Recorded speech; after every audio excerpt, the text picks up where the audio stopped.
नमस्कार दोस्तों। तो कैसा आप लोग।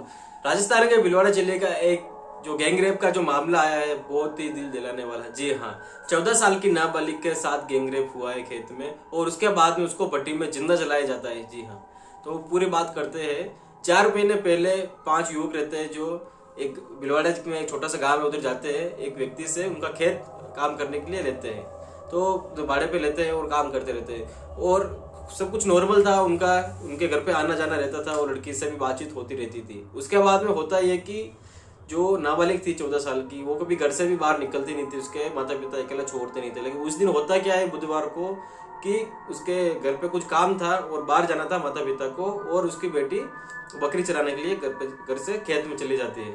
खेत ज्यादा दूर नहीं था, 1-2 किलोमीटर था, और वो जाती है। लेकिन जब उसके माता पिता 3-4 बजे घर पे पहुंचते हैं और उसको बेटी को देखते हैं, वो आई नहीं खाना खाने के लिए, तो उसकी माँ निकलती है खेत में और जाके देखती तो वो मिलती नहीं है। उसके बाद में जब इधर उधर पहुंचा जाता तो सब बोलते हमको पता नहीं, और जिसने जो खेत लिया था काम करने के लिए तो उन्होंने भी मना कर दिया कि नहीं हमको नहीं पता आपकी बेटी किधर है। उसके बाद में जब देखा तो बटी वटी कुछ जल नहीं रहती, तो उसकी माँ वापस घर पे आ जाती है। जब वापस शाम को 6-7 बज जाते हैं और अंधेरा होने लग जाता है तो माँ को चिंता होती है और गाँव में पूछताछ करती है। उसके बाद में जब उसकी माँ जाती है खेत में इधर उधर और कुछ लोग जाते हैं, देखते हैं तो भट्टी में आग लग रही है। उसके बाद में भट्टी में देखा जाता है तो उसके बाहर गांव का एक युवक होता है जो उसको चप्पल दिखता है बाहर भट्टी के पास, तो जाके देखता है और चप्पल और ऐसे कुछ छोटी मोटी चीजें पड़ी रहती है।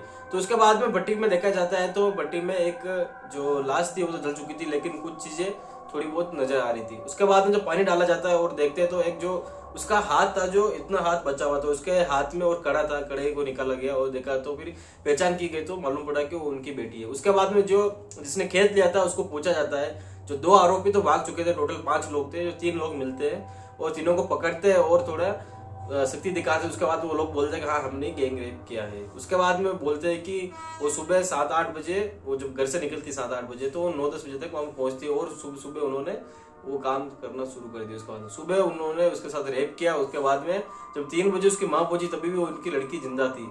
जी हाँ, उसके बाद में वो लोग डर के चक्कर में उसको भट्टी में डाल दिया और जिंदा जला दिया। उसके बाद में होता है कि तीनों को पुलिस आती है, पकड़ के लेके जाती है और अभी तक मामला कार्रवाई चल रही है।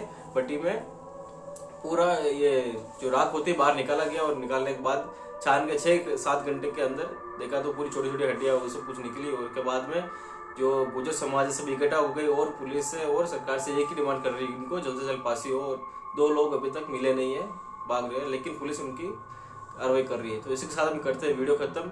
जय हिंद, जय भारत। अपने का सबका ध्यान रखें।